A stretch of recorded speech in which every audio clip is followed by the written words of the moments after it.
Toshkent viloyatining Quyuchirchiq tumanida 2006-2007 yillarda tug'ilgan yoshlar va o'smirlar o'rtasida kurash sport turi bo'yicha viloyat chempionati bo'lib o'tdi. Bellashuvlarda o'g'il bolalar 11 ta vazn toifasida g'oliblik uchun kurashdilar. Qiz bolalar esa 7 ta vazn toifasida o'z iqtidorlarini namoyish etishdi. Chempionatda viloyatning barcha shahar va tumanlaridan 200 nafarga yaqin yosh atletlar ishtirok etishdi. Asosiy e'tiborni bu seleksiya ishlariga beramiz.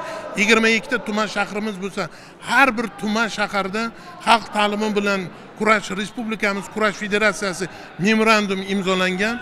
Har bir maktablarda qanaqa tuman maktablarimizda shu kurashni rivojlantirishga juda alohida e'tibor berilyapti. Qizg'in va murosasiz o'tgan kurash bahslarida musobaqa mezbonlari shuningdek Chirchiq, Angren shaharlari, Piskent, O'rta Chirchiq tumanlarining kurashchilari asosiy g'oliblikka da'vogarlik qilishdi. Shunday qilib, murosasiz kurashlar ostida o'tgan bahslarda Asadbek Abdiyev, Diyor O'rmonaliyev, Anjela Muminova, Oqerka Sog'indiqovalar o'z vazn toifalarida g'oliblik shohsupastidan joy olishdi.